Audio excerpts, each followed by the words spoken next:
right. Hello, everybody, and welcome to the stream. Hope everybody is doing well tonight. We are going to pick up mostly where we left off last night. You'll notice that I actually have things running again, which is awesome.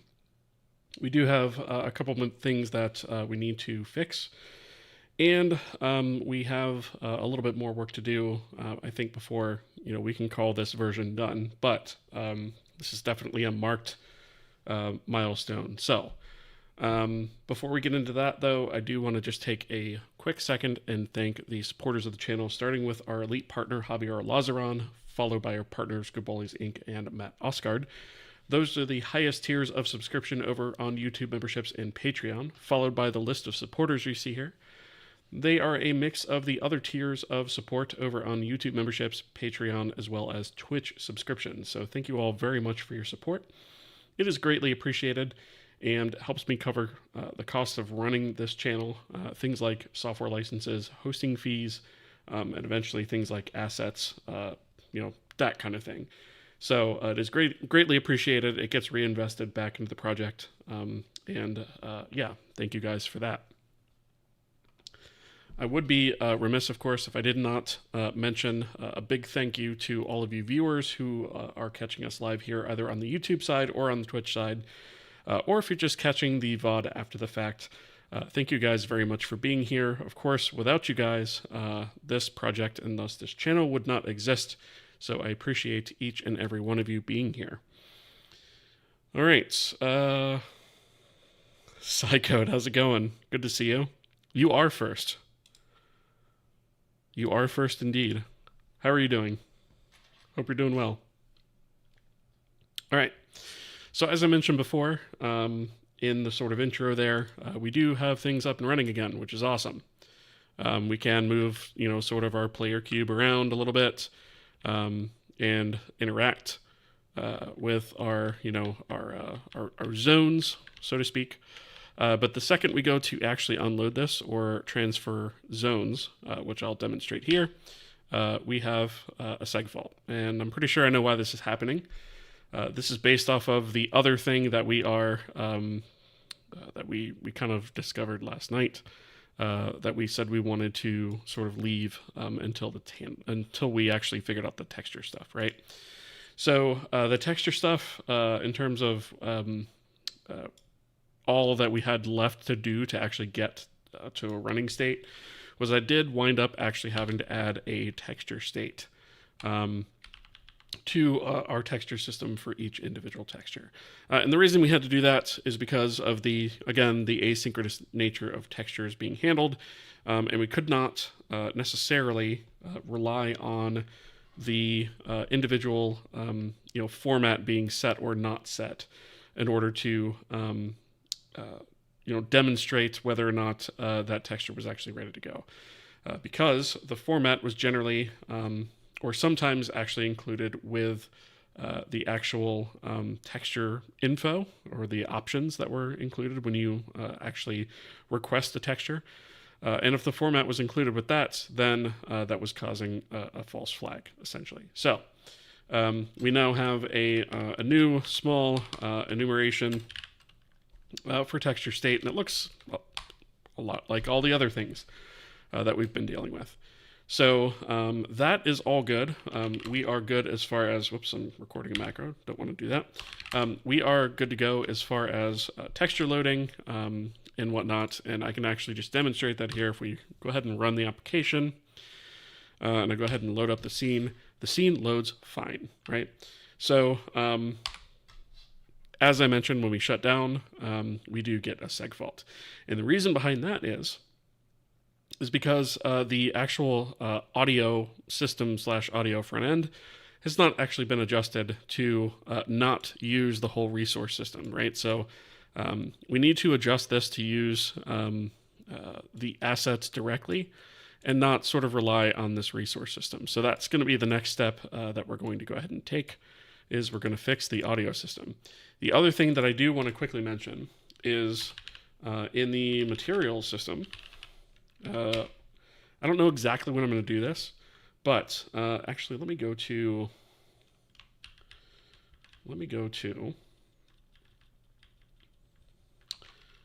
let me actually go here. So if we take a look at our material system API, this is still kind of reminiscent of the old way that we were doing things. So everything, for the most part, works through either a direct material, which is a K handle, or more often than not, it works through a material instance, which is just a small structure that has two handles in it. And I think we are going to go the route that a lot of our other systems are have already taken, and instead of using handles, which include a U32 handle index and then the identifier, which in itself includes a U64, I think we are just going to use U16 IDs, just like we have everywhere else. And then in terms of actually how we actually handle materials themselves, we'll probably just type def a K material with, as a U16 and expand that if we need. Although I highly doubt that we are going to need that. So I don't think I'm going to do that right now because the current system with the handles does work. So I'm not going to worry about that just yet. But, the handle system is great, right? But it's a little bit heavier, I think, than we need for some of these things, right? And I think an ID is more than enough in most cases. So we are going to make that adjustment at some point. But we want to talk about the audio system. So we're going to go to the audio front end, and let's go ahead and take a look at the actual interface, because this is going to be the first thing that we're going to have to actually change. And I think more than likely what I'm going to do is we actually have kind of a similar concept here. So we have this audio instance, right, which again uses handles. So I think what we're going to do is we're going to fix the issues here, but I think at the same time I'm going to go ahead and convert this to actually use our IDs instead. So we're going to get it away from using our resources, and we're going to switch over to using the asset system directly. We are going to go ahead and get support for asynchronous loading in there, get rid of the handlers, all that stuff, so that we can start unplugging those and deleting more code. All right. Spiro, second. I appreciate that, buddy. How are you doing? Ilis42, good to see you. You are number 3, so welcome. Sakelos Music, it's great to see you as well. I hope you're doing well. Got here just in time, leans in. Nice. Yeah, Spiro, you are first indeed over on the YouTube side, but you're already a mod, so I can't add anything to your status, I don't think. But I appreciate you. All right. So with all of that said, I think most of that should make sense, right?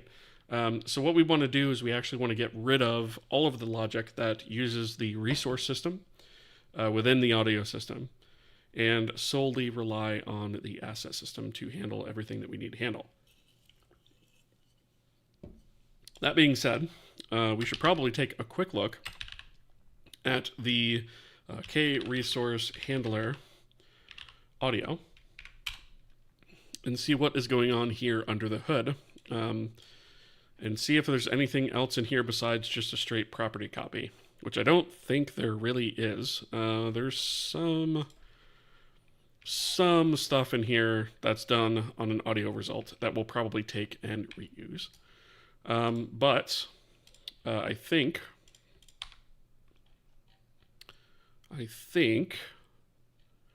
for the most part, we don't actually have to do too much work, I think, to decommission this audio handler, which is awesome.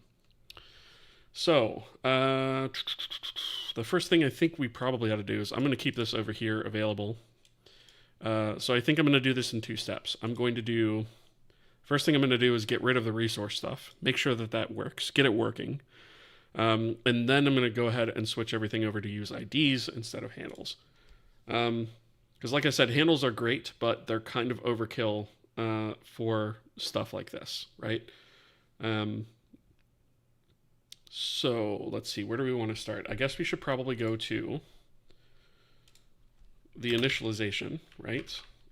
So let's go to audio front end. And the best part about this, by the way, is the concept that we're not going to have to change any of the backend code.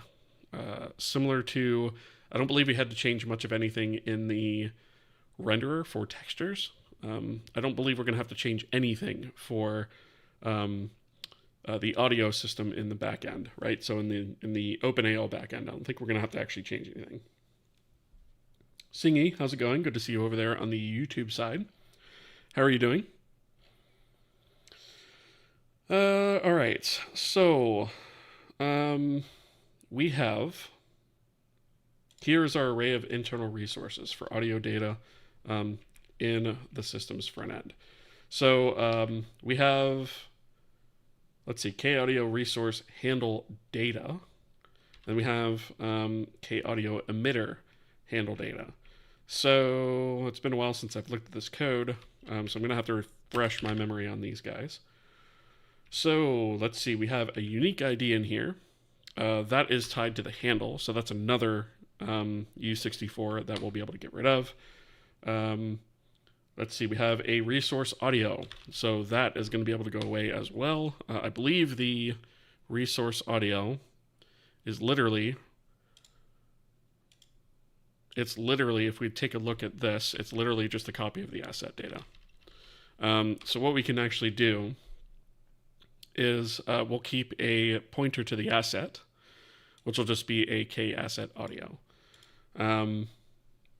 And that'll give us everything that we need at this level. Resource name and package name. Why did we hold on to that? So let's see, resource name. There's 16 matches in here. So we save it off. Okay, we save that off. Audio emitter creates. We just save it off, but do we actually ever use it other than acquisition? Okay, when we get a base handle, we are validating resource name and package name.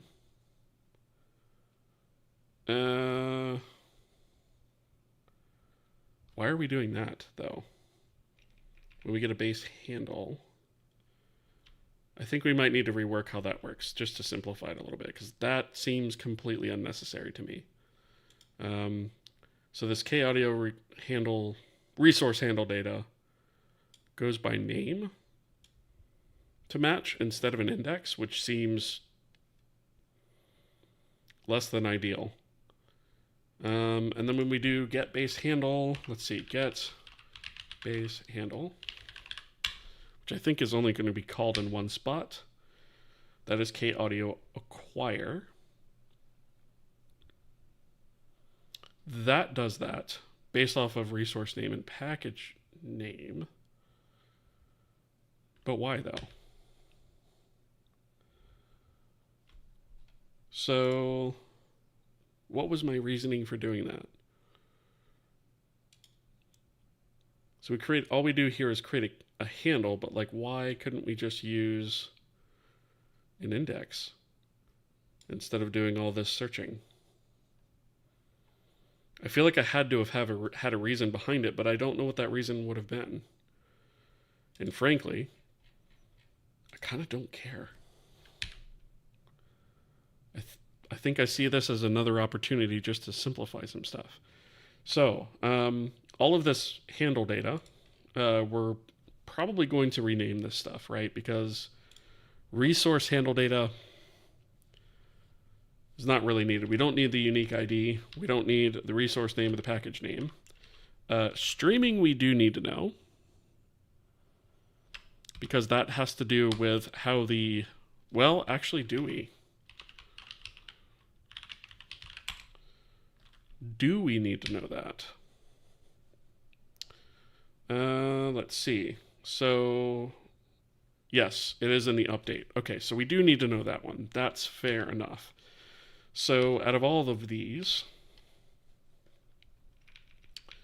we essentially are going to need the asset, a pointer to the asset, whether or not it's a streaming bit of audio, and a list of instances. And the instance data has a lot more information that we need. Aside from the unique ID, we don't need that anymore. But we do pretty much need everything else, actually. Let's see. Yeah. Okay. So we can actually simplify this quite a lot. So I'm actually going to rename this. This is going to be, let's see.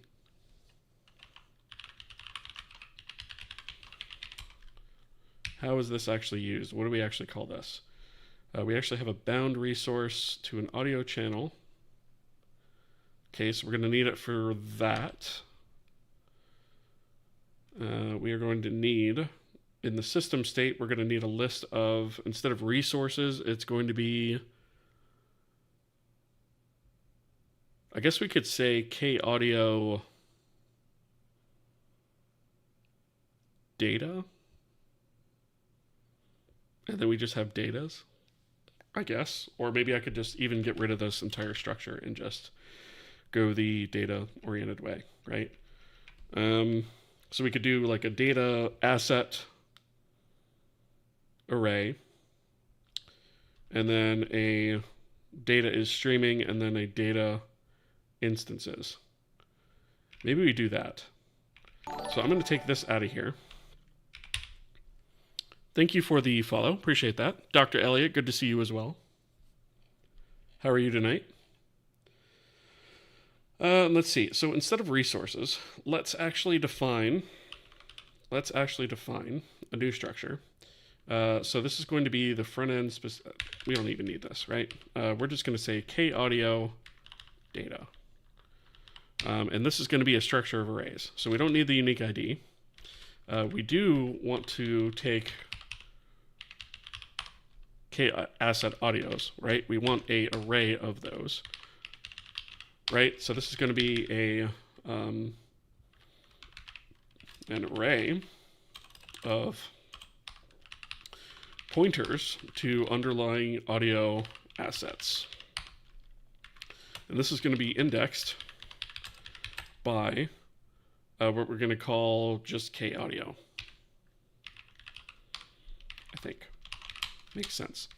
All right, we don't need resource name or package name. We do need is streaming. So this is going to just say indicates if the audio should be streamed in small bits, blah, blah, blah, blah, blah. And again, indexed by KAudio, which I'm putting this here now. We're not doing that in step one, but we will do that here in a moment. So let me just do that. And so this is going to be an array of B8s. We're just going to call that is streamings, right?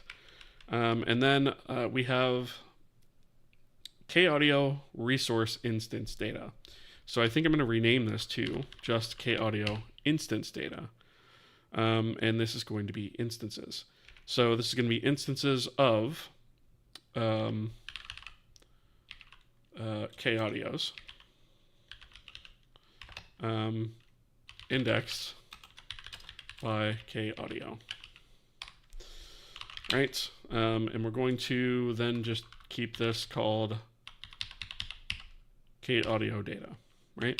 So we need to define this KAudio instance data, which is going to wind up being, let's see, let's actually get rid of this. We don't need this anymore.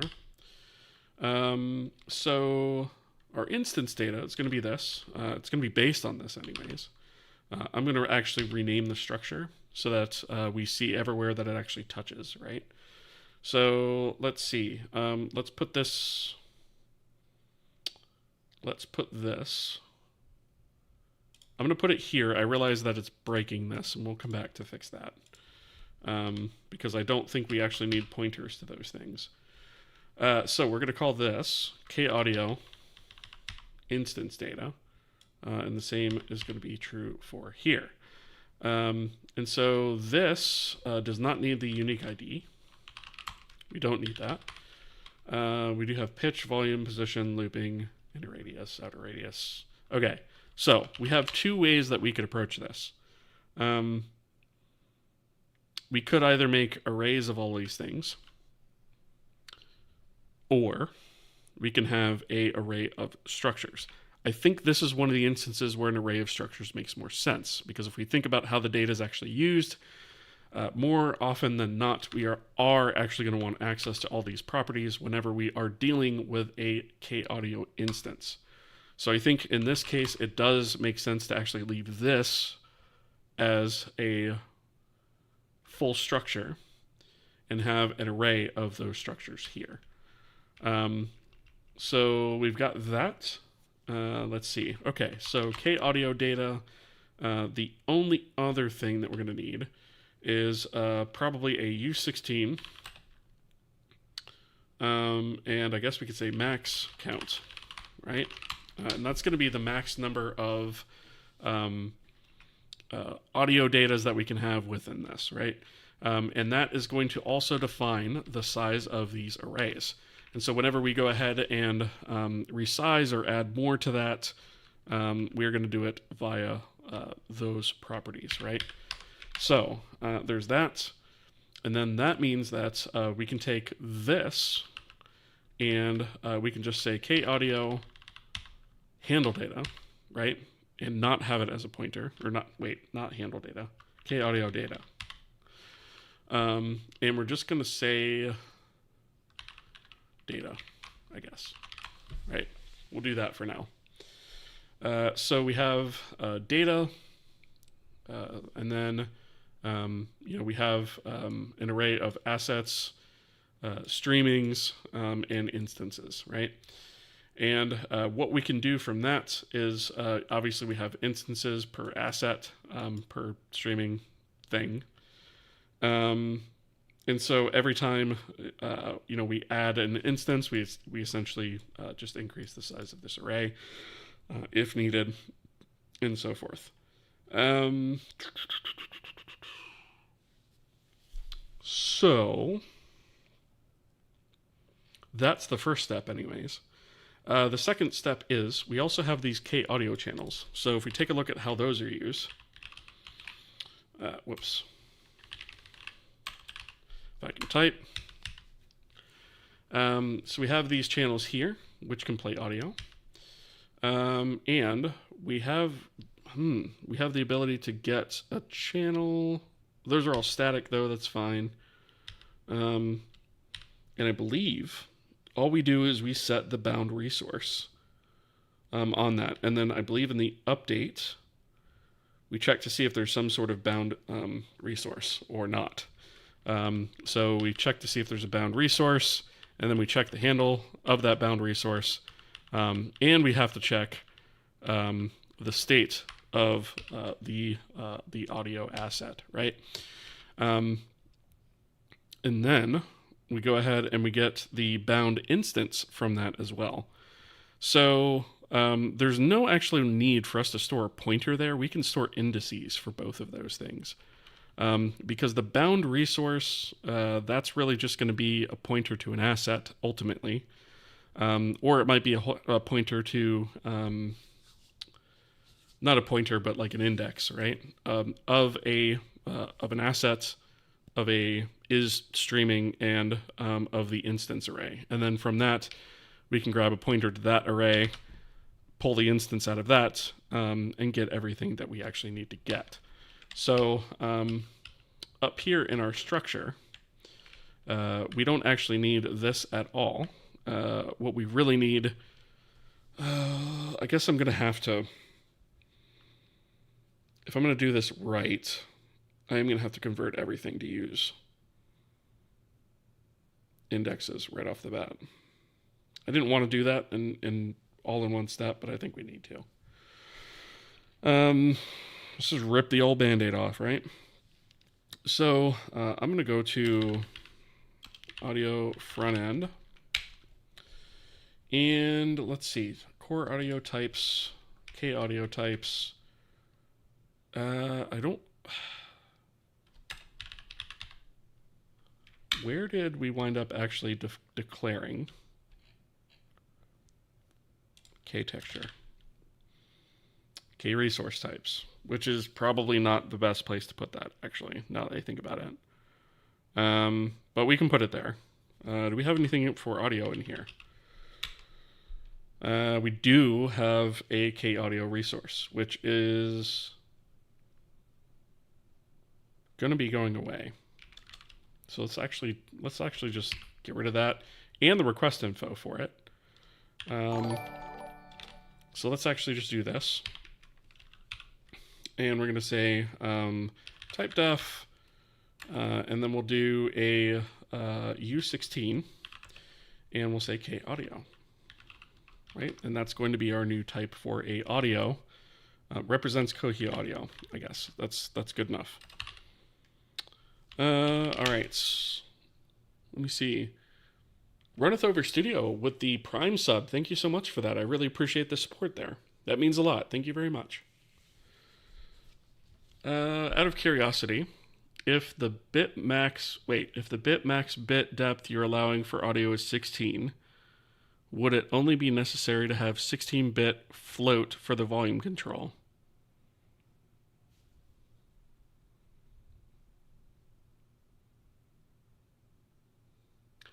You technically raise a good point, but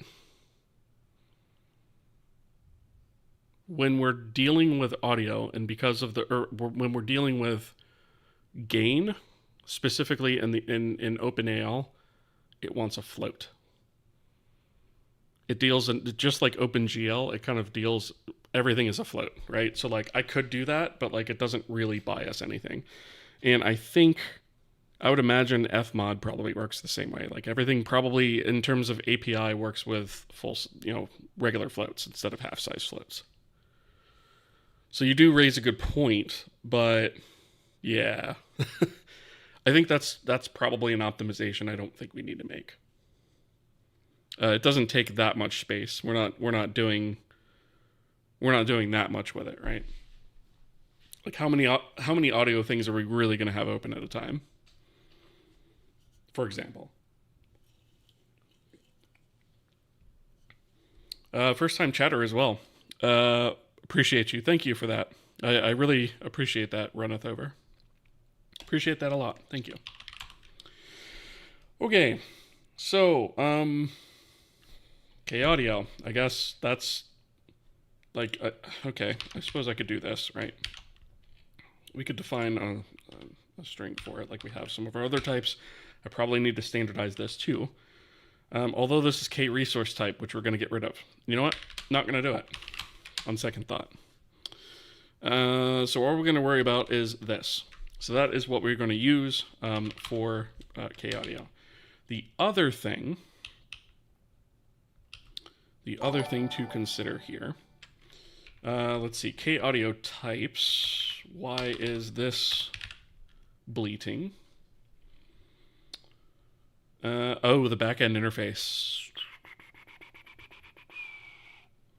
Do we actually take... I think we deal with... Oh, crap. We pass through resources here. Okay, so we are going to have to make some changes because there's one spot where we pass through the resource, and it should be an asset, right? I'm going to mark this as a to-do, or a fix me, actually. This should not take a pointer to the asset, but perhaps an ID instead, right? And let's call this asset. Thank you for the follow. I appreciate that. I was asking more as a technical question than actually applying it. Yeah, hypothetical question. I gotcha. That does make sense, though. You bring up a good point. I suppose if I were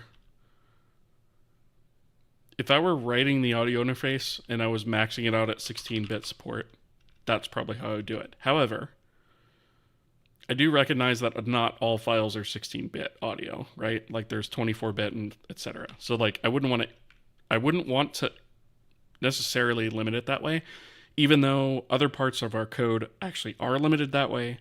I don't think in this case it makes sense. Although, in terms of volume, actually, now that I think about it, in terms of volume, we actually only ever deal with 0 to 1 range anyways. So, yeah. I mean, really all we would be doing there is just reducing how many possibilities there are for, an audio volume, which doesn't really matter all that much anyway. So, I mean, I suppose we could do it, yeah. But why? Okay, so we have a fix me. We have something here that we found that we should probably address, right? This is taking the direct asset. Probably what this should do is it should probably take the PCM data directly instead of this. So we're gonna have to investigate that. For now, I'm gonna patch it or pack it, whatever you want to call it, to take a pointer to the asset instead, just to fix that error for now. All right, so core audio types. What do we have in here? This is where all of our stuff is defined in terms of attenuation model, audio space. Okay, we need to keep that. I don't think there's anything we need to change in there, so that is fine. Okay, so we have K-audio system state and frame data, which is part of the update cycle. Okay, I think that's fine. So I guess probably the only other thing that we'd have to change is going to be all of these interface points, which there are a lot of them, which kind of sucks, right? So there's two things that we have to consider. There is the audio instance itself that we're going to have to change. So I don't think actually, in terms of that, this is going to have to require too much change because these all take audio instances, and I think that's fine. However, we also do have these emitters, right? And these emitters are handles as well. So we have an emitter handle here, an emitter handle here.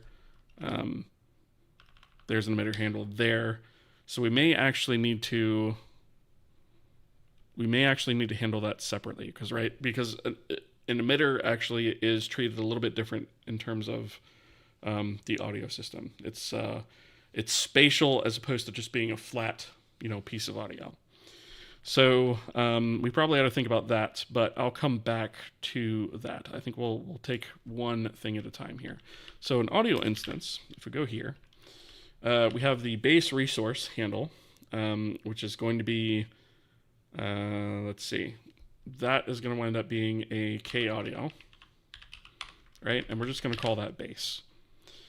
And then the instance, instead of having an instance, this is going to wind up being U16, and we're going to have an instance ID. And so K-audio itself is typed as a U16, and then instance ID, of course, is a U16 as well. So what that means is that, this structure is going to be a heck of a lot smaller. We should probably also adjust the name of this to match sort of the scheme we have with a lot of other things. So I'm going to rename that to K-audio instance, which is probably going to break a lot of code, but we'll handle it. You can actually see over here that it's broken our audio handler, but we're going to delete that anyway, so I'm not worried about it. Okay, so we have the backend interface. I suppose while we're in audio types, you should probably just switch everything over here to work that way. So here's the backend config. I think we can actually keep that, although we should probably have, this should be a U16, and that should be a max, instead of audio. I think we're just going to have max count, right? The maximum number of K-audios, sounds or music that could be loaded at once, right? And we'll just kind of keep it at that.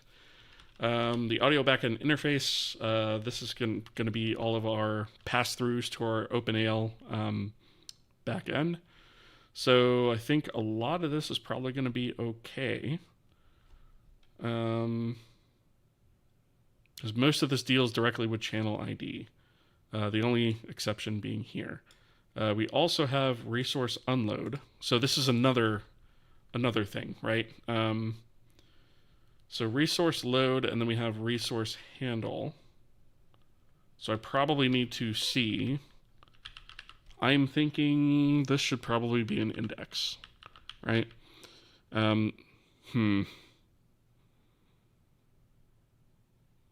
Okay, then we have channel play and then channel play resource. And again, here's a handle resource. So we want to get rid of that for sure. Let's see, the handle resource is actually going to wind up being it's going to wind up being a K audio, actually. Right? So we can actually change that.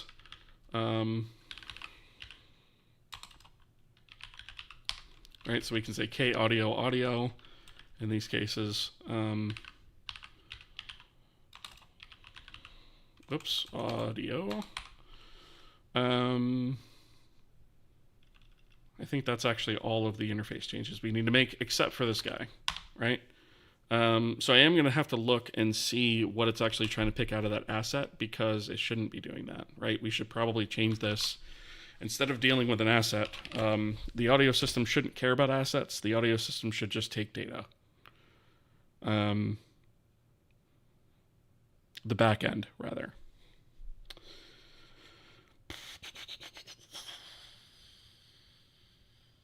Do I want to do that now? I feel like we probably should. Let's do that now. Let's at least get the audio back end. Let's get this straightened out, right? So this is going to be a K asset for now. Whoops. Asset. Again, for now. And then this is going to be K audio. Audio. This is going to be, oops. K audio. And then there was another one in here, resource handle, right there. So we'll change those. And then here, we'll fix the issues within this. I'm going to come back to this guy for now. Let's just fix the functions themselves real quick. So this is going to be max resource count in the state. The state actually needs to have that renamed. This is going to be the max count, right? So the max number of audios that can be loaded at any one time. So we have that. So we'll just fix that problem. And then we have resources there, which resources is actually going to be, let's see, K audio resource data. This is part of the back end, right? So this is where all of our types exist, or all of our actual OpenAL specific stuff exists.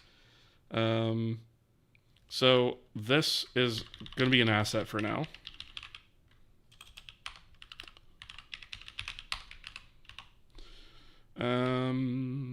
Corresponds to a resource instance, so asset instance, or just asset on the front end. We're probably going to wind up redoing that, right? So let's actually just rename this, and we will rename this. All right, so that's that. Let's see. Okay, so OpenAL backend resource load. We're going to have to actually change the name of that. So this is going to be asset audio, assets, and then this is going to be K audio. I'm not even completely sure that we're going to need that, but we'll come back to it. All right, we should probably go here, actually. Let's go ahead and rename this. So this should be resource load. Let's actually just do load and unload. All right, so I'm just going to manually rename these so that I see the errors that this causes, right? All right, so we have load, and then unload was down here. So it's just going to be that. This is going to be change 2 words to K audio audio. And we will use indexing instead. Let's see. Thank you for the sub over on the YouTube side. Appreciate that. Coding Beast is asking, what NeoVim setup are you using?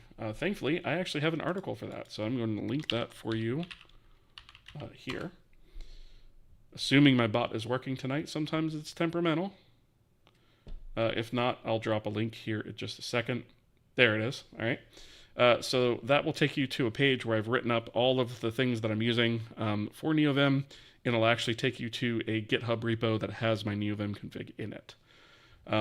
It might be slightly out of date at this point because I haven't actually tested it on a new install, so you may have some minor things you have to fix, but it's like 98% right. Let's see. How often, if ever, would you say you plan out your architecture on paper before you start implementing? So for this, we did a little bit of that, but we wound up actually having to change it as we sort of progressed and explored, right? So we did a little bit of that at the very beginning of the series, and we kind of had a rough idea on how we wanted to structure things. And some of that we stuck to, some of it we didn't, for various reasons. Usually those things were kind of discovered along the way. But we do a lot of discussion on this channel about design and the reason that we're going from one design to another, or if we change something, why we're changing it, and the reasons behind that, what works, what doesn't work, that kind of thing. We do a lot of exploration and experimentation on this channel as well. So one of the things that I like to do is kind of express my thought processes as I'm going through these things, so that you guys kind of get where I'm coming from, and it's not just like a whole bunch of blind changes, right? So yeah, we do plan stuff out. It doesn't always go according to plan, because we sometimes get in there and we're just like, oh, you know what, crap, that design's not going to work, let's switch it up. But yeah, we do stop every once in a while and do it.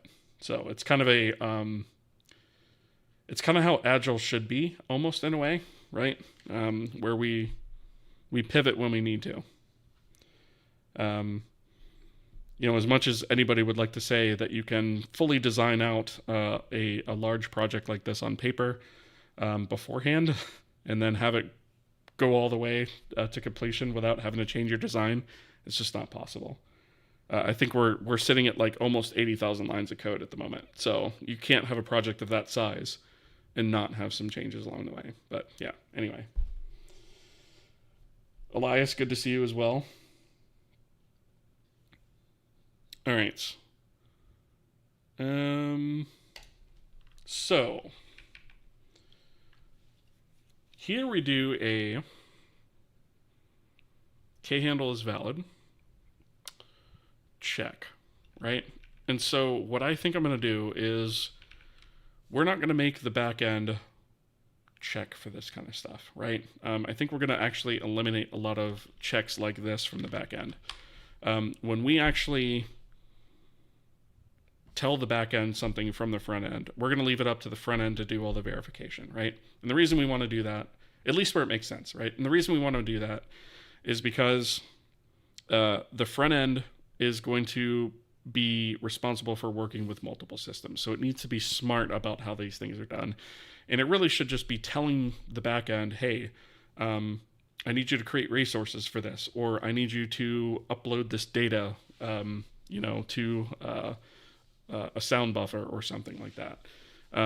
the back end should just be able to assume at this point that the front end is telling it, valid things to do. And any errors or exceptions or anything that we hit should be caught by the front end, not the back end. That way things are consistent. When we go to implement other back ends, we don't have to worry about having so much exception logic such as this. So I'm going to remove this. And then in terms of backend and internal state, that is also something that the front end is responsible for setting up. And we know that that works. We've gotten past the point where we need to validate such things. So at this point, I'm going to remove that as well. Okay, so here we are going ahead and grabbing the internal state, which I think is just a struct backend state. So I guess, yeah, it's just a convenience pointer at that point, I suppose. I do want to go to this because we have this resource array aligning with that of the front end. And let's see, what do we have in this guy? So this is asset data. We should probably rename this to asset data. Although, oh, I see the rename failed. We might have already tried that. This is not actually asset data at all. This is actually K-audio. This is actually K-audio data, right? So this is actually, which I think we actually have a front-end representation of as well. So this is essentially the back-end data that matches the front-end data on the front end. And right now we have this asset here, which I think is probably not something we should be doing, right? When we think about the way that, let's think about textures, for example. The way textures work is you have an image asset. That gets sent off to the texture system. The texture system takes whatever data it needs from that asset, then releases the asset. Here we're actually holding on to it, and that's probably not what we should be doing. And I realized part of that was from our audio handler here, but I think what we should probably be doing instead is taking some of these properties that we have and instead storing them back here. Instead of actually, keeping all of the, a pointer to the actual asset, because I don't think that actually makes a whole heck of a lot of sense. So I guess when we go ahead and load an asset, maybe we can pass over the asset. But instead of keeping a pointer to it, I think we should take a copy of the data and then let the front end release the asset. I don't see any reason not to do that. So I think that's probably what we're going to switch this to. So the other thing is, let's see. So plugin source used to play sounds. Why did we call this a plugin source though? I think this should just be, I guess it's because it's part of the plugin. That's like a legacy thing, I guess. It's been a while since I've looked at this. Currently playing resource data. So this should be an index. Absolutely. And actually could probably be an index, just like a K-audio index, actually, right? So we're going to do that, right? And this is going to be currently playing audio data. And then we're going to say is invalid K-audio if not in use, right? And we haven't defined that yet, so we're actually going to have to go and do that. So we have, let's see, K-audio here. Did we define the invalid thing here for textures? We did. Okay. So we should go ahead and do the same thing for audio. So this is the ID representing an invalid K-audio, right? And we're going to call this invalid K-audio. All right. So we already have that here. That's now defined. Okay, so we're no longer dealing with a pointer for that, which is much better, I think. 80K, lol, I'm on episode 15. Yeah, nice.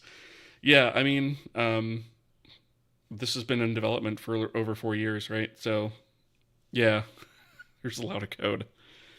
We changed things up a lot too, which is why I kind of moved away from the tutorial format as well. That's why we live stream it now. Because after we got past some of like the basic systems and stuff, tutorials didn't make sense anymore. All right. All right, so the source is going to pull from the K audio. That can be used to index a K audio data.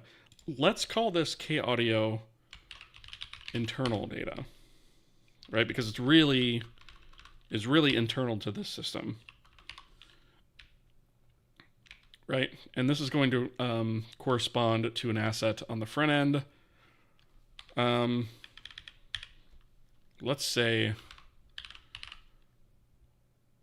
audio data by index on the front end, right? Because that's really ultimately what's happening. So the internal data right now takes a constant pointer to an asset, which we want to get away from. So let's check out what the K asset audio looks like. And this is going to be another thing. Actually, it's not too bad, right? It's just a few different things here. We don't need the name, but we can take the rest of this stuff, right? So instead of having the asset data, let's actually just take a copy of all the data itself. Then we don't have to maintain a pointer to the asset, right? We can actually just keep all this stuff here. So let's see. Let's make sure we don't have any duplicate data. I don't believe we do. Nope, we don't. All right. So that is that. So when we go ahead and load a audio asset, we could probably actually just take this stuff, right? So let's actually take a look at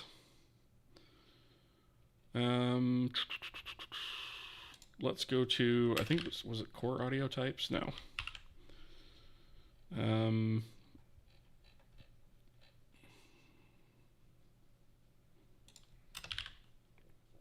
Backend interface is what I want. So for this fix me, we're gonna fix this now. So let's paste this here temporarily, right?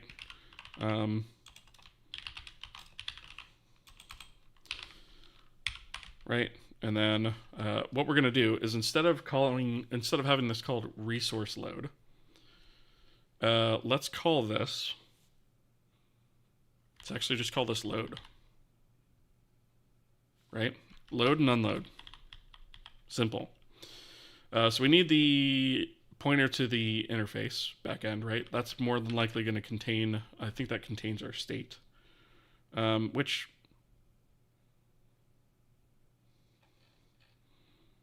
maybe it'd be better to just pass the state instead of the whole dang interface.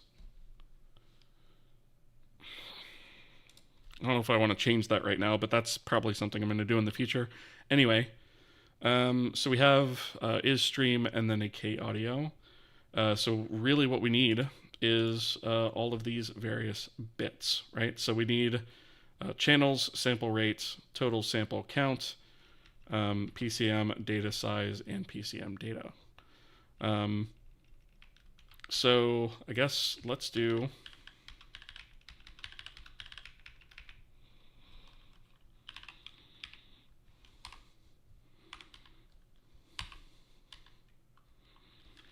Let's do this, and let's grab this and put it there, and then delete this, right?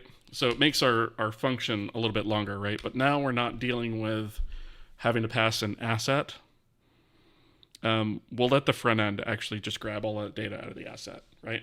And what that'll also actually allow us to do is now we can actually just load up straight up audio data. So if we wanted to generate audio data on the front end instead of loading it from an asset, now we're not bound to having to actually use an asset. We can actually just provide the data, right? So this is actually a better interface than what we had before. So we can get rid of this. And then for load and unload, I'm going to take a copy of those and go back to our OpenAL backend.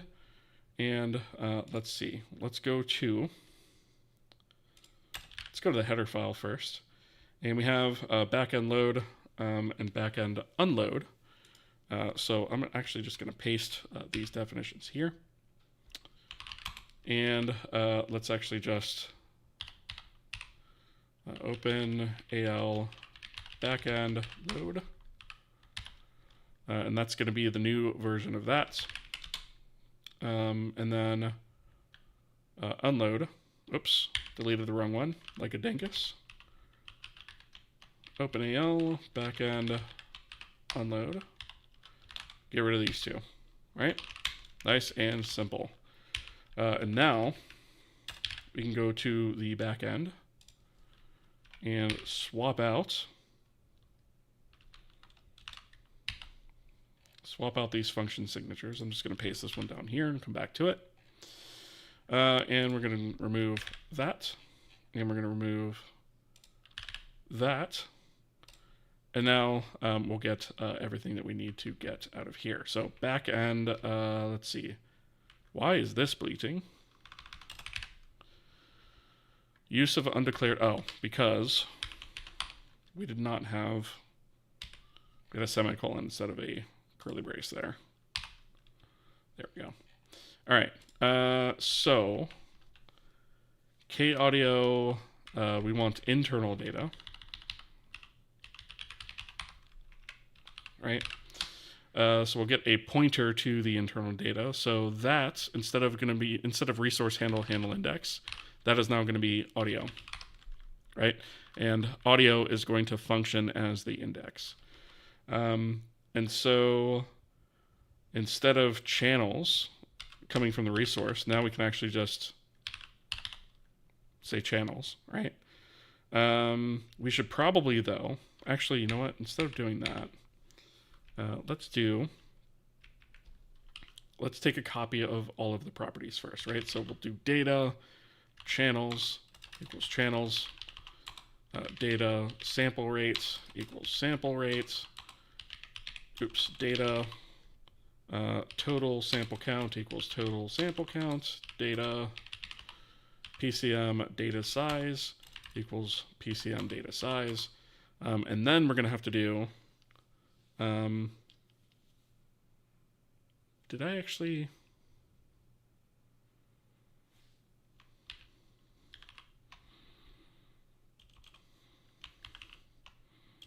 Did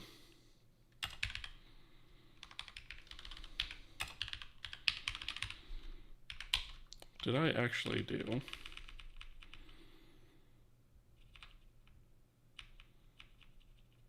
Maybe I did it in defines.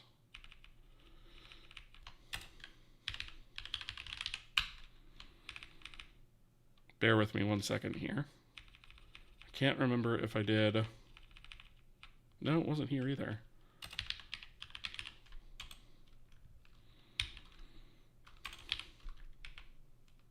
Was it here? I thought I did.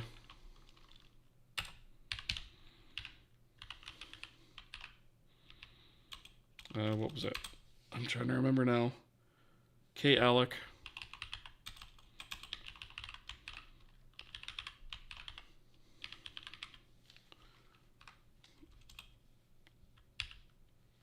C array.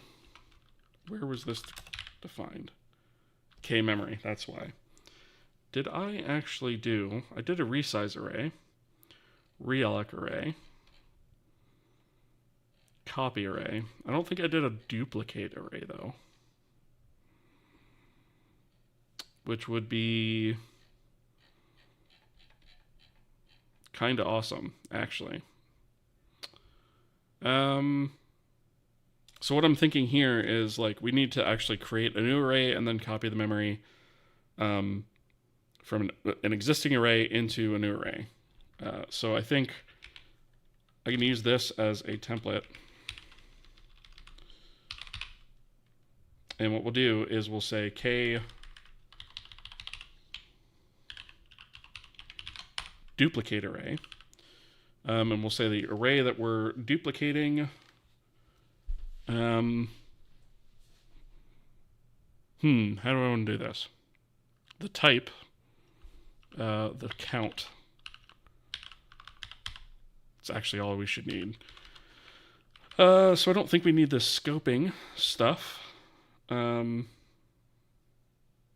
all, actually. So I think what I'm going to do is, let's see, this already does the typecast for us, so we don't need temp. Oh wait, maybe we do.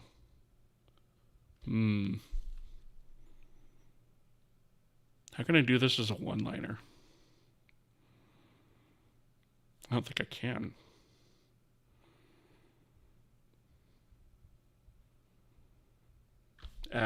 Okay. I think that's the reason I didn't do it. Doing it as a one-liner is going to be weird. All right, I will just do it the normal way. Okay, of course. Open AL backend.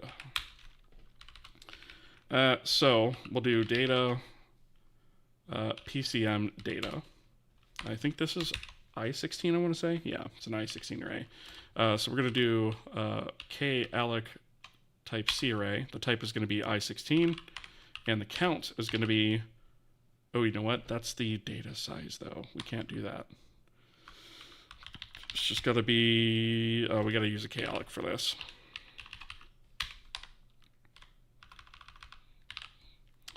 It's got to be,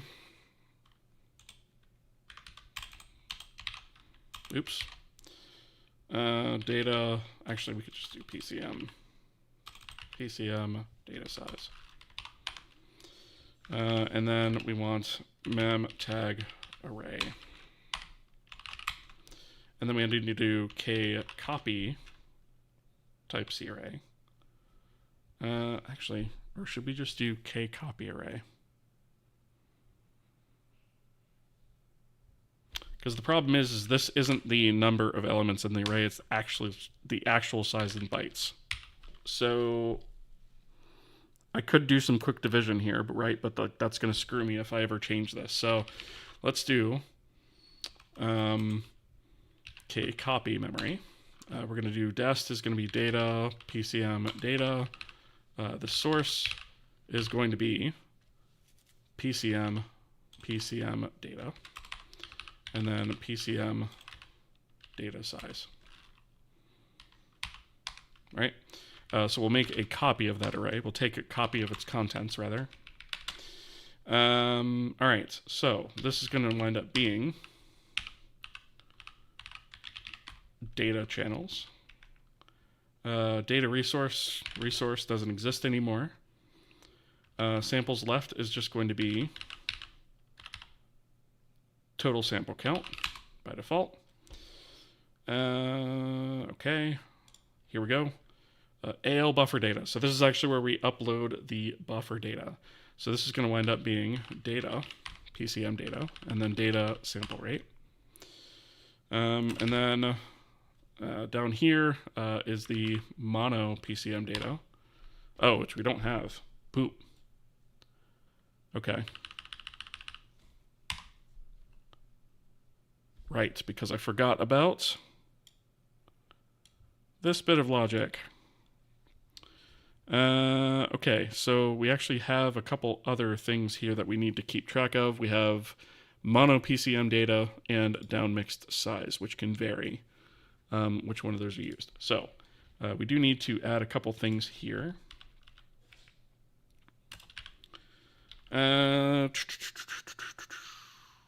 So let's do, where do I want to put these? I guess we'll do I16 array mono PCM data. And downmixed size is what?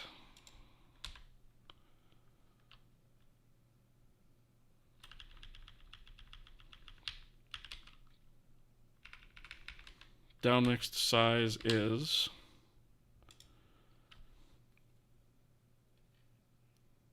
I'm guessing that's AU16.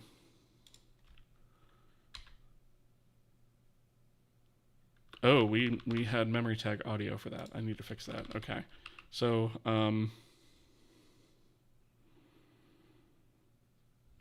where is, let's see, downmixed size.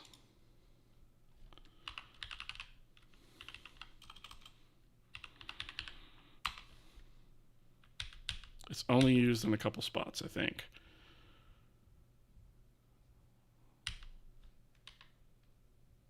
I think that's actually a U64. Just like this guy is. Okay. So let's put that. We're going to say downmixed size. All right. So what we're going to actually have to do,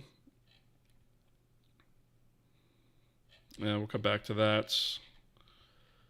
When we are loading audio, if the channel count is 2, that is when we're going to want to do a little bit of checking here. Let's see.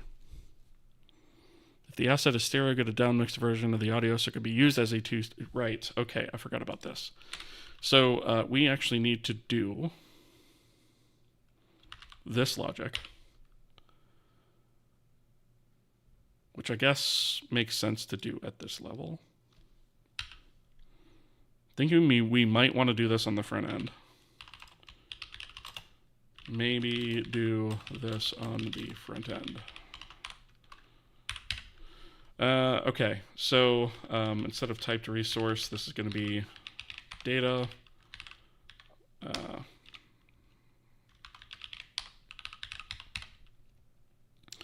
And then this is going to be, again, data. And then this is going to be data, PCM data, data, total sample counts. And then we have K audio downmix stereo to mono. So what this is going to do, this actually comes from our utilities, our audio utils. We may actually wind up doing this on the front end instead of here. But for now, I'm going to leave it here, just so we don't have to worry about it. Okay, so we probably ought to copy this just so that we know why we're doing this. Okay, so channels is 2. Otherwise, the asset was already mono. So I'm actually just going to grab this guy, put that there. And this is going to wind up being data, downmix size, data PCM data, right? Okay, so essentially what we're doing here, just to kind of clarify my thought process there. So our previous resource handler was taking audio assets, and if it was a stereo sound effect, we perform down mixing to a mono sound effect. And the reason for that is because if you are, at least as far as OpenAL is concerned, and I think other APIs work this way too, if you take an audio sound and you provide it, right? So stereo sound rather, and provide it to OpenAL or fmod or whatever, it just plays it as is over the speakers. In order to get spatial audio to work, you actually need to use a mono version of the file. So what we have to do is, this should be 3D. So in order to get that, we need to essentially downmix. So basically what this does is it essentially mixes adds the two channels together and then averages it. And by doing that, we essentially get a mix between the left and right audio, and we get that as a mono effect. That allows us to then take that and play it spatially within the world in 3D. So that's what we're doing here. This is probably something that should be done by the front end, but for right now, I'm going to just do it here. Once we get everything working, if I still feel like that's the case, I'll go ahead and move some stuff around. All right. So that's that. We don't have to worry about any of this stuff here because we're not dealing with assets anymore. All right. So let's go to the next error. So this is unload, right? So again, we're not going to be dealing with this stuff. We're going to rely on the front end to not give us rubbish, right? So this is going to be internal data. So this is just going to be internal data. And that's going to be state. What did we say that was?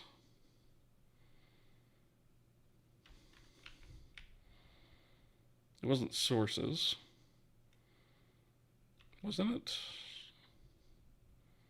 What the heck did I name the field? Why am I blanking on this? Is it still named resources? I thought I renamed that. All right, well, this is going to be indexed by audio. So we'll fix that. Let's go to this real quick. Didn't I actually rename that to? Oh, that's why. That's why. This should be internal data.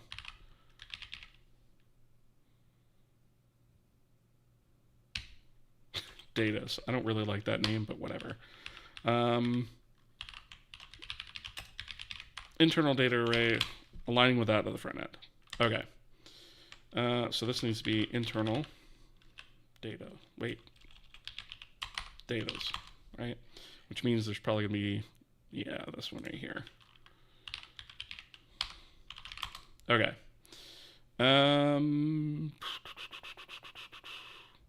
Mark resource entry as available for use. Oh, we haven't done that yet. Release resource. Okay, we don't need to do that anymore. But this we probably do need to do. All right, let's go on to the next thing. Okay, so play resource. So this essentially takes, whoops, didn't mean to hit the mic there. So this essentially takes the handle to the resource, grabs a pointer to that resource, and then starts streaming the data. Now, we don't actually need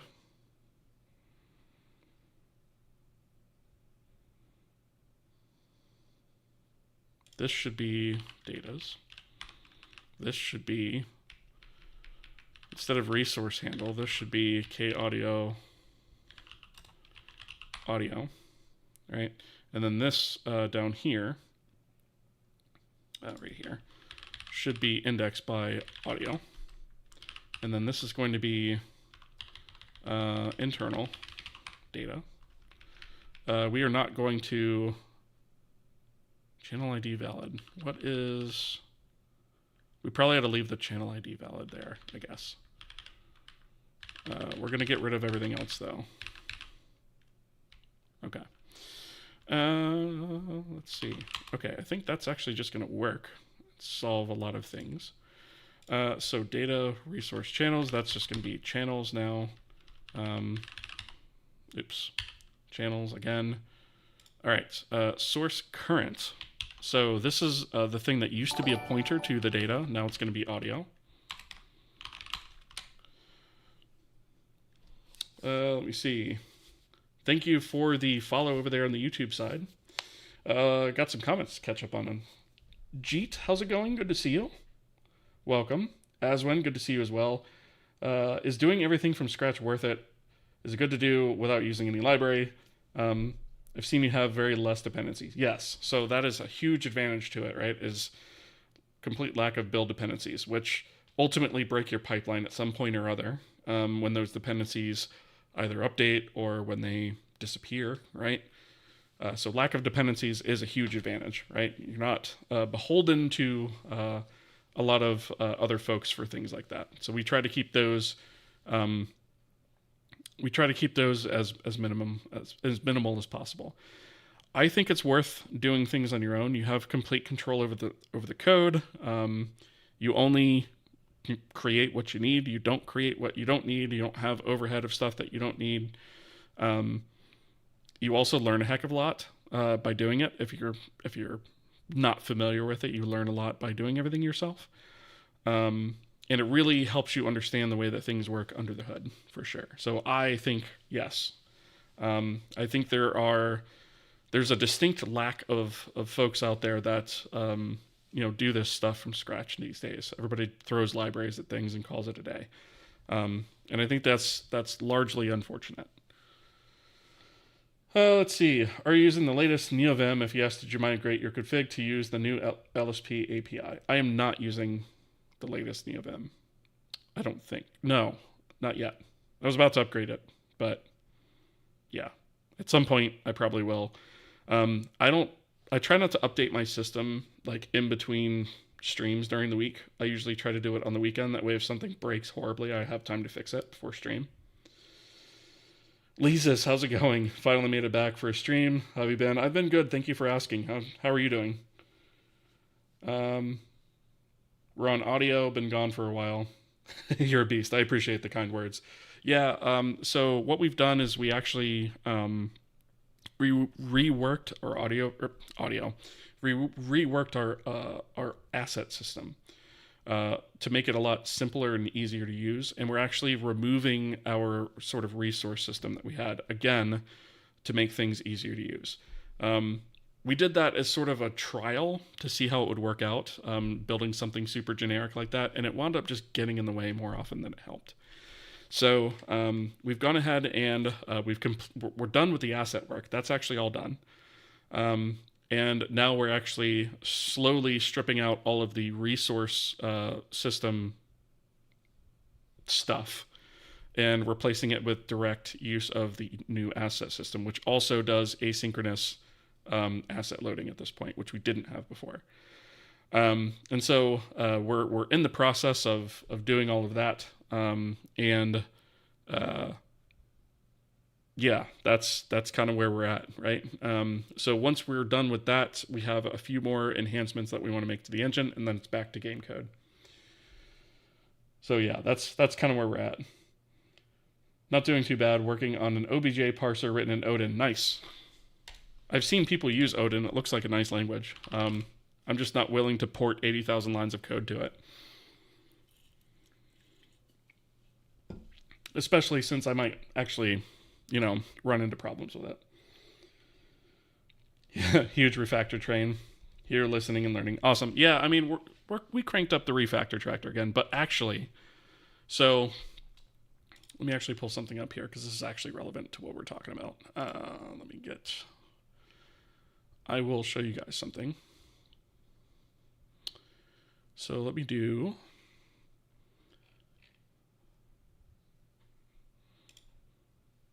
I'm just going to do a quick comparison really fast between the current version 0.10 before we started this refactor in our current branch. And I want to show you guys what we've done, right? And I'm not going to scroll through all of this because holy crap, it's a lot of stuff. But pay attention to this line right here. So we've changed 157 files, right? Which is a lot of that's assets, right? So it's not that many files. So we have 4,391 additions, but we have 12,559 deletions. So we are just cutting code left and right.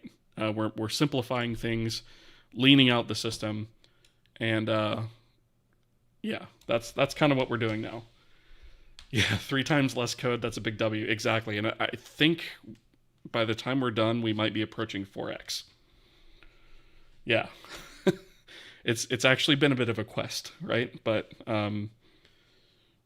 the other gain that we get is it's a heck of a lot easier to load assets and deal with resources, as we call them, because we don't have two systems to go through now. It's just basically one. Holy Lord, I love that deletion number. It must make working on it way more simple. Yes, exactly. It does. Huge improvement in terms of code maintainability. That's exactly it, right? And writing game code is going to be a lot simpler too. LaFoley, good to see you. How's it going? Apotham, good to see you as well. There's way too much that goes on into an engine, and so much evolves that it's hard to match that to a tutorial format. Exactly, yeah. I'm trying to remember when I finally called it quits on the tutorial format. I want to say it was around episode 100, but it might have been before then. I can't remember. We'll get Travis on Odin project someday. Yeah, I mean, maybe, right? Been following along in C#, and I did bring in a bindings library, but it's still for sure been forcing me to learn a lot. Haven't had as much fun programming for like 10 years. Well, that's awesome. Glad to hear that. And it's always interesting to see. I know there's some people out there following this in Rust. There's people that are following it in C++. Yeah, there's definitely folks following it in different languages. Just had to put my game engine on the shelf for a while. Want to make a game. Don't have the money to sustain both a game and an engine. That is fair, right? It does take a lot of time, for sure. Is it possible to build a text editor in C without any dependencies? Yes, it is possible. Yep, totally possible. I'm actually working on one on the side, but I'm not ready to talk about it yet. But it's called Notepad --, and that's all I'm going to say. It's definitely possible, though. All right, so let's see. Narrowing down the number of errors here. So we have stream resource data. Actually, what was that last function called? I think we needed to... this is play resource. This should probably be... Let's see, we have backend channel play... let's do audio. That one. We'll have to rename it on the front too. Because we want to get rid of like all resource stuff out of here. We don't want it anymore. All right, so stream resource data. So this is actually using a resource from the front end. And we don't actually want to be doing that anymore. So we actually have total samples left and all that stuff. We probably, so anything that's pulling from resource here, we're going to need to pass as a parameter unless we already have that data that is in a format that we can look up. So we're going to, we're going to need stream resource data. This is static, right? So let's see, I guess we should have just actually a K audio here. So we're just going to say stream data, right? We're going to do away with that. Won't be way too much chunk size and samples, maybe samples. Do we... I don't think that's an issue, but I'm going to leave that there and we'll come back to it. So total samples left and chunk size. Do we actually have...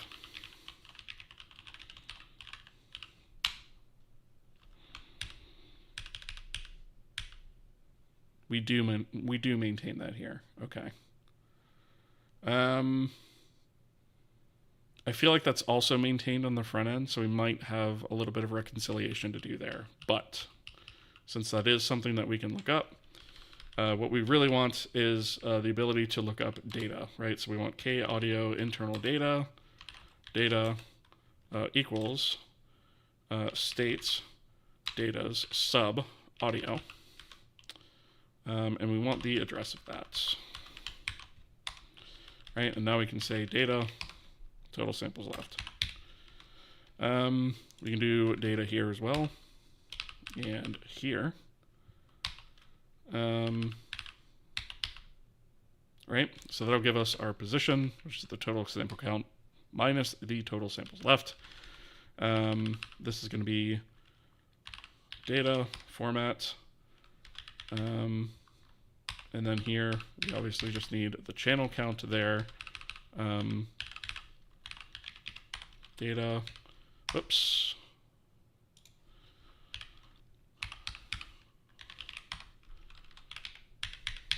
Right, so it's really just pointing all this stuff to pull from data instead of pulling from resource, which is kind of dumb when you think about it. Should have told me I was going in the wrong direction when I was doing it, but you know, dingus-oriented programming. Data, okay. Clear highlight again. All right, so now we have this source current, which used to be a pointer to a resource. That is no longer the case. So what we actually need to do is, let's see, current stream. Okay, so source current is going to be the index, right? So we need to get, let's see. I guess we could just do, how do I want to, I guess we can do K audio internal data. Oh, wait a minute. This is, yes. Okay. Address of state. Do we not have state here? Really?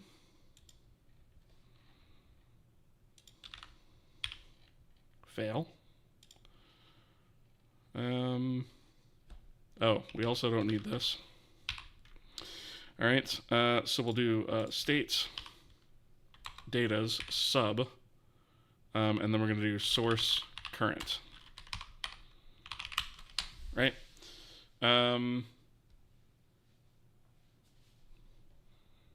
Okay, so that should be fine. I suspect we're going to have some issues with this, but that's not a huge issue. So this should be data.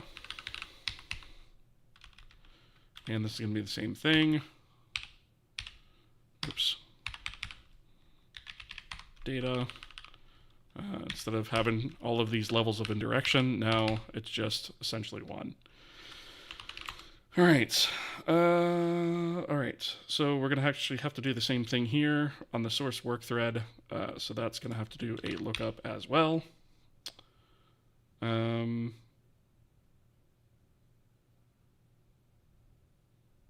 Do we want? Yeah, we should probably do this here. We should probably, so this is doing a if source current, right? So if source current is going to want to do, let's see, source, we don't have state here either. So let's go ahead and take that. Put that there. But the first thing we actually need to look at is, actually this can go, how do I want to do this? Let's split this out. We're going to say if source current is not equal to valid K audio, right?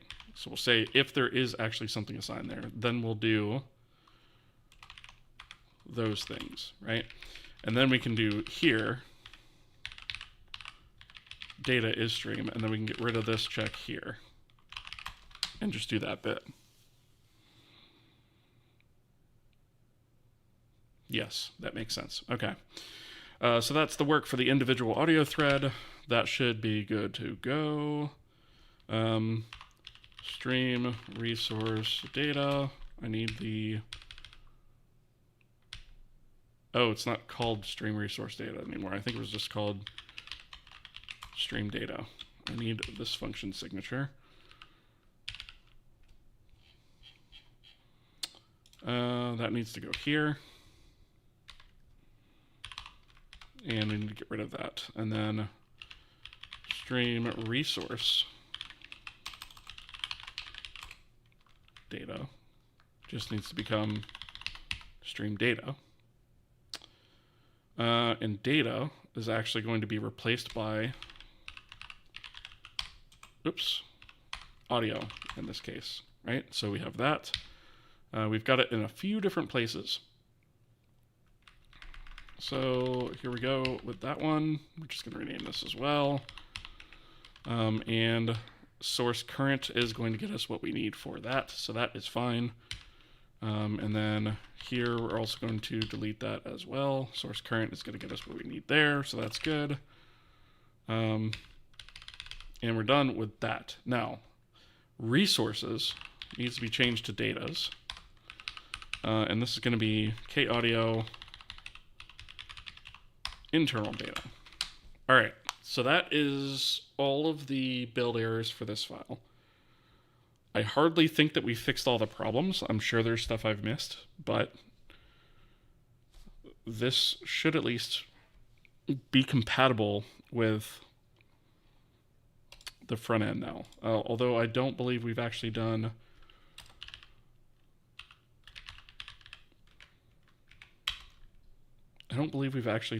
this. I guess we did part of it. This is going to be play.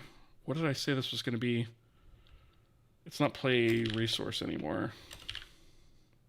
Play audio. You know what? Let me actually just take this function signature here. Put this here. So it's audio instead of resource.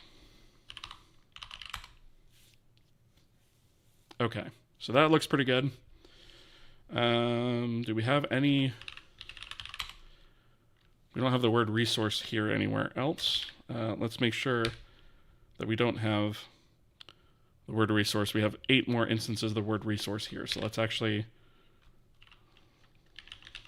make sure that we don't have any actual references to it. Internal audio set to loop. I think it's probably just going to be mostly logs, right? Resource types H. That we might actually need. This we can replace with asset. Same for that. Let's see. Unable to load streaming audio. We can get rid of the word resource there. Mark entry as available for use. We could do that as well. These are the only 2 uses. Do we actually need that file anymore? I don't believe we do. Oops. Okay. So that should be good. Let's see. So we need audio utils. That exists in core. Yes, so that belongs down here.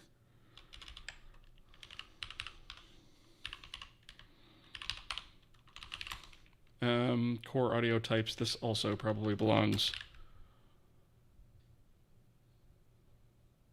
Yeah, this belongs down here as well.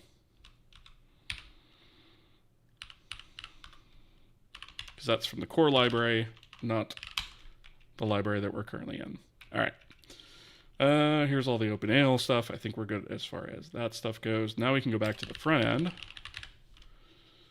and think about all of the things we need to change here. Hazard 4K, first time chatter, welcome.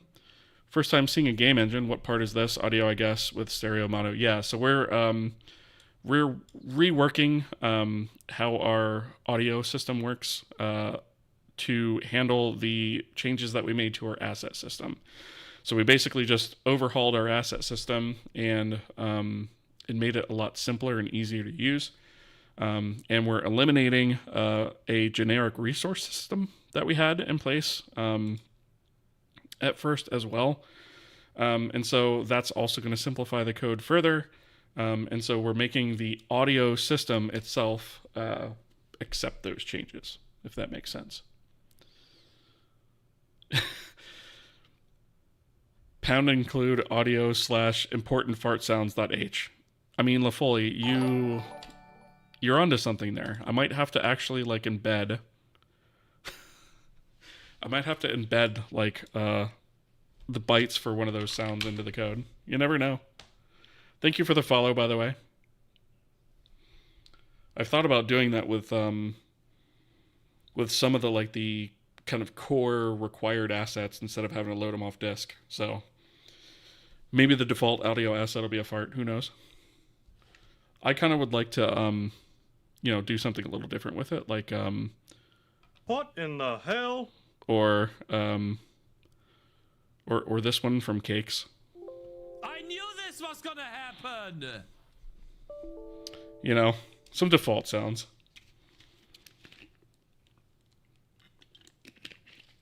Like maybe I'll make that the default sound if you try to load a sound that doesn't exist. Then the sound that will actually play is just going to be... I knew this was gonna happen. Something like that. Yeah. Anyway. Let's see.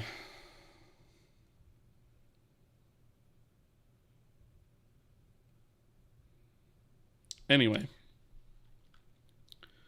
So, let's see. Should I do it at this level or should I do it at the...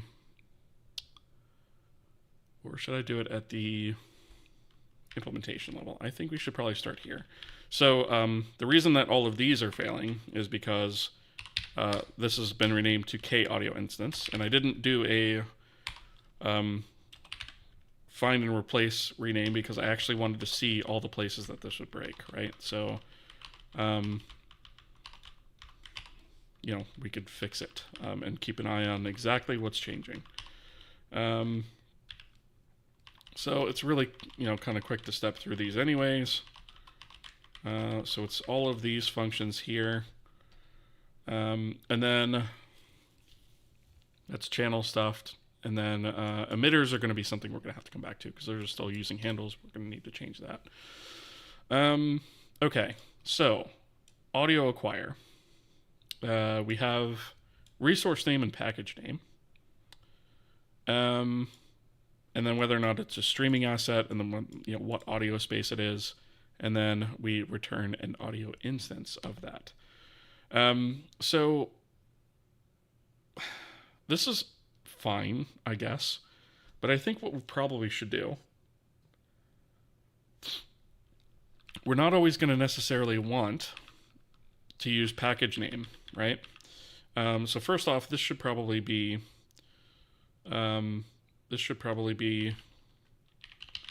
asset name, right, instead of resource name. But we should probably also have a version of this that doesn't require the package, right? So we're going to say, we're going to rename that one to from package. And then we're going to have this one here that doesn't require a package name. And then, that just kind of, again, simplifies things. So what that's going to mean is if we use this one, it's going to load from the application package by default, which 99% of the time that's going to be what we're going to want, unless we're, importing some other third-party package that somebody's created, right? So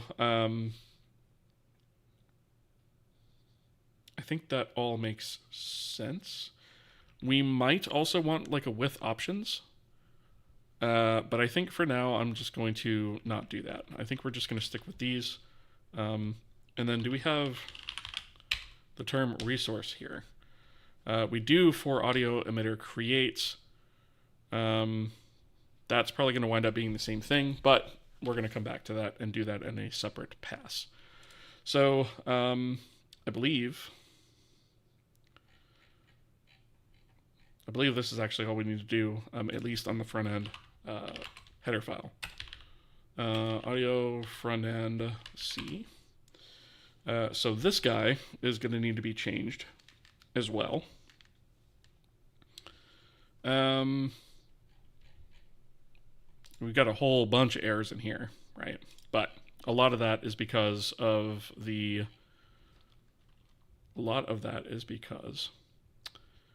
we have the API change that we just made of the type rename, right? So the audio instance, right? So we're going to have, let's just do space audio instance, right? So anywhere we find one of these, we just need to add that. So we're going to go ahead and just do that real quick.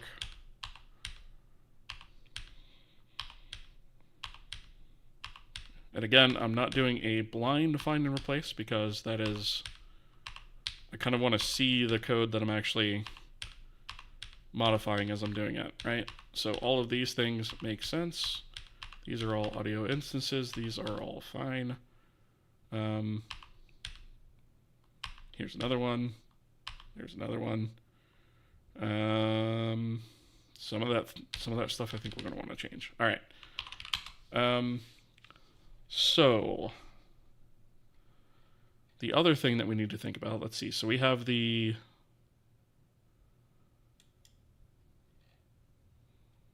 resource handle data and instance data. Do we actually need to hold on to the asset? I'm actually going to argue no.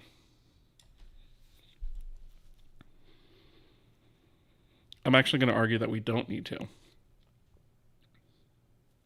Because I think what we're going to do is we're going to have to set up like an asynchronous callback that's made when the audio asset is loaded, right? And then that's going to come in and say, okay, well, at this point, let's go ahead and upload our data to an audio buffer, right? Or send it off to the back end for that to go ahead and happen. At that point, the audio is uploaded. We would have taken all the information out of the asset that we need. So I'm kind of thinking we might actually not need to hold this pointer either, which would simplify things, right? It kind of makes sense. We bring in the asset, grab the data we need from it, release the asset. So I think we're probably going to come back to that and remove it. But let's see what all we have in here. So audio system config, we got to leave that. Emitter handle data, that we're going to come back to emitters. Audio channel, so the channel index volume, currently bound resource on the handle data, and the currently bound instance handle data. Okay, so that's for a particular channel. So instead of that existing, we are actually just going to want to k audio and bound audio, right? Right, so that's going to be the base audio, and it's going to be if in use, otherwise, invalid k audio if not in use, right? And this is going to actually wind up being, this one's going to be invalid ID U16, right? Because we're not actually using the K audio to index that. We're using an actual U16. But this is going to be a bound index as well, right? So this is actually just going to be a U16 bound instance, right? And this is going to be an index 2 and an index 2 instead of a pointer, right? And this is, instead of handle data, this is just going to be audio data and instance data. And that's it, right? So that simplifies this a lot, which is nice. Obviously, it's created a lot of errors, but we'll get through that. That's just fallout from us changing the type around, right? So the base, let's see, we have this handle data so that's going to be, handle data is just going to be K audio data, right? So that's just going to be that, right? And then K audio instance data is going to be the other one. So that's just going to be this. Oops. And then get instance data. So this is going to be a pointer to K audio data, which I'm not 100% sure that we're going to want to do it that way, but that's how we're going to do it for now. So shorter types, even better. More deletion, like that. All right. And all this handle stuff is actually going to wind up going away too. So let's actually get rid of that. So we want to do get base handle. We're going to do get base. We're going to just get base is what we're going to call that. And that's going to be a K audio. Right, so that's going to be, I guess we could say get base audio. Right, so we're going to do that. Resource name, package name. I would argue resource package name should not matter here. Only get a free slot and return the index / K audio. So I'm actually gonna refactor that too. I'm gonna delete these. Don't need them. All we're gonna do is use this to get essentially our index, right? On audio asset loaded, which is a little bit misleading because this is actually a K resource, right? Which is a little bit weird. So fix me foobar. Just gonna put that there. Let's see. So get base.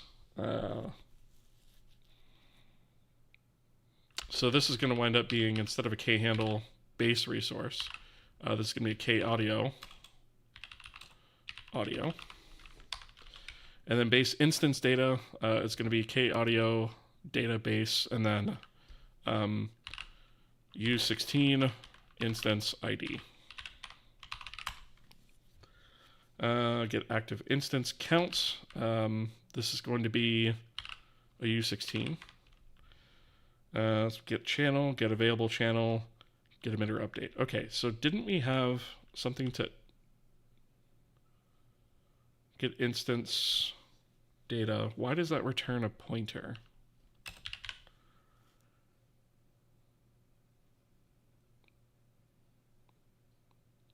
Okay, because it doesn't create one. You know what? We should probably rename this create base audio, right?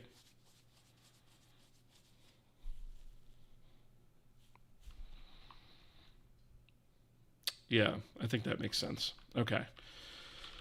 All right. Is there even anything good in here?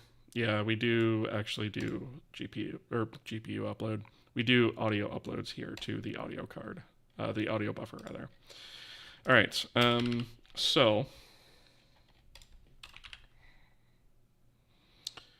I guess initialize is a good place to start. Data's.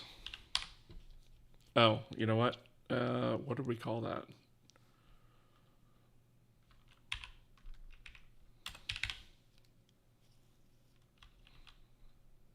Right. It's K audio data. This is no longer an array. This is just going to be audio data in the system's front end. Contains arrays of data. Right, so what we're actually going to have here is going to be data. And the first thing we're going to want to do is, I guess, let's do instances, right? So this is going to be instance data, states data, max count is state max resource count. We need to rename that. And then states data is streamings, right? So that's a bunch of booleans, which is not necessarily great, but it's one case where a boolean kind of makes sense. So we're going to do b8 and then max counts. And then what was the other thing? States data. Let's see. Oh, assets. Okay. I'll go ahead and create it for now, I guess. K-alloc type C array, K-asset, audio, pointer, right? Because it's an array of pointers. State, max count. All right. Invalidate all entries. So this is going to end up being,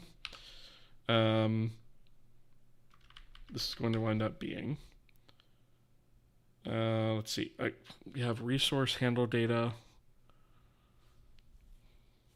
What even was this doing? I think this is its, I guess this would be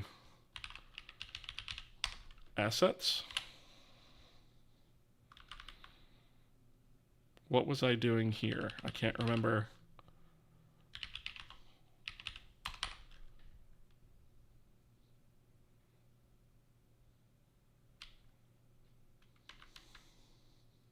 Unique ID. We don't do this anymore. And that would be blank anyways. Our is streamings would be false by default. Our instances, I guess our instances we could set, right? So we could do K audio instance data. And that's going to wind up being instances sub I, right? And then we have data. Do we actually have anything in here we need to zero out? I don't think so.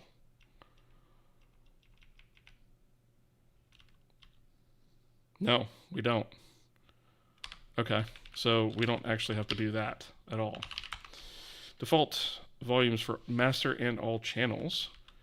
Channel bound audio is going to be invalid K audio. And then channel bound instance is going to be invalid ID. Whoops, invalid ID U16. Right? That'll be, I think, all we need to do there. Yep. So everything's filled out there.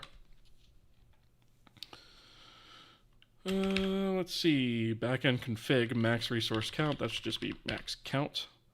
Config here. This should just be max count.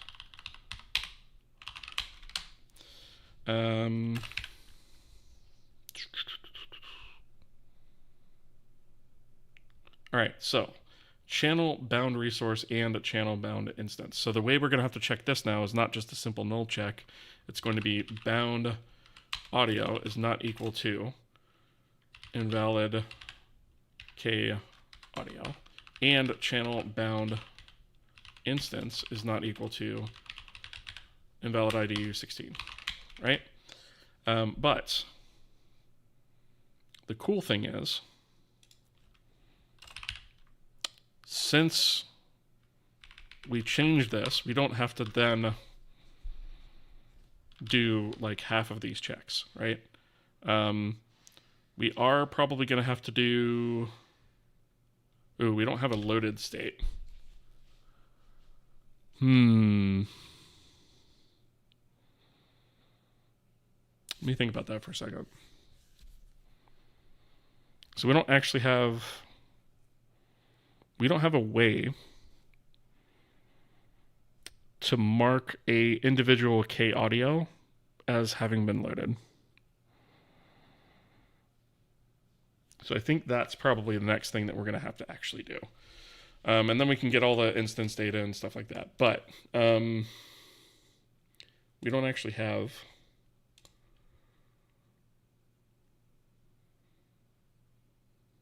Yeah, we're going to have to set that up first. Okay. So let's see. We'll put that. Let's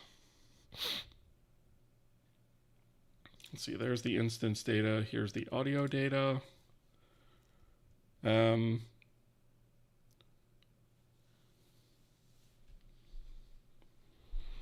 Here's what I'm thinking, right? We could just check the pointer to the asset and say, hey, if there's an asset here and it's loaded, then we're good. But my goal is to eventually get rid of this, right? Remove this and release the asset as soon as it is loaded.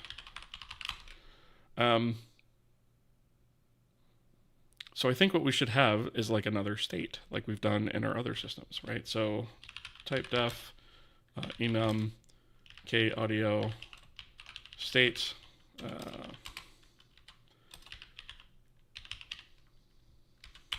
right, and we'll do k audio state uninitialized.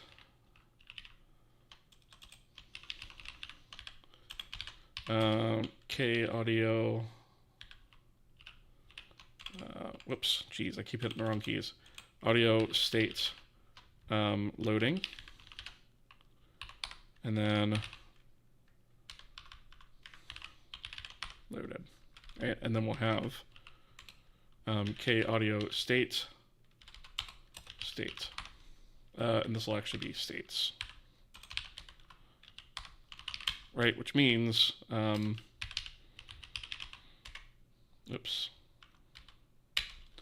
which means when we're setting up these, I'll need to do one more here.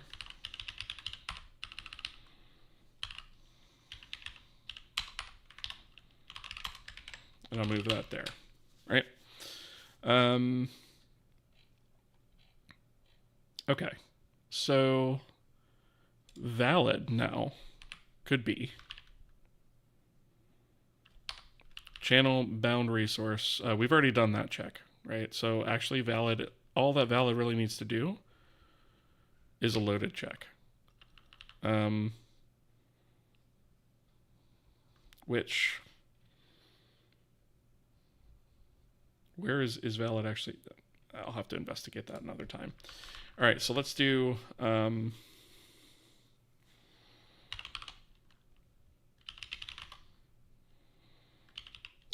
let's do states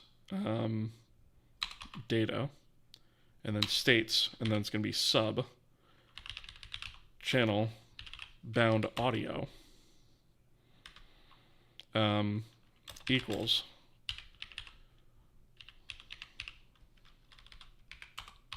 loaded, right? And then here, this is just going to be instance data, instance, oops, is going to be, whoops, the address of state data, whoops, actually, is it going to be, yeah, instances sub bound instance, right? And so that's just kind of the way that we're going to, you know, kind of go through and change it. So this just becomes instance trigger play. This becomes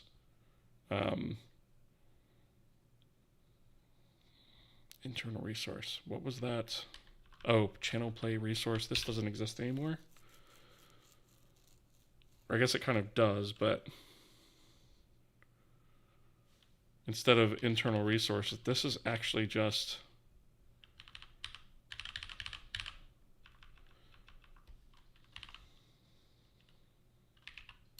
bound audio, right? And then this becomes instance audio space, right? So we just have to kind of move things around. Why is, there we go. All right, I could keep going, but I do have work in the morning, so unfortunately I am gonna have to end. Let's see. Catch up here. K stands for Kohi. Yep, exactly. Wow, fart got flagged? What the heck? It expired fully, but if you type fart again, I'll allow it. Sometimes the auto mod is like crazy overzealous. Let's see. Can I ask, you never test your code to check if it's working? Yes, I do check to see if it's working, but we're in the midst of a large refactor, so it's not going to build right now until I actually finish that.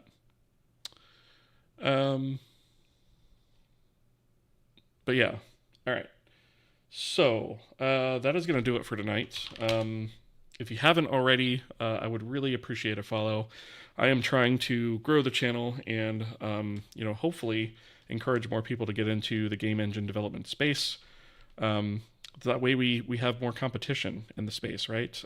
Give the big boys some competition because I think competition drives ingenuity, and I think it's a really good thing to have, and I'm trying to push really hard for that. So any of that stuff kind of helps me grow and expand my reach, and I really appreciate it. So, Lisa's, thank you for that. Appreciate that.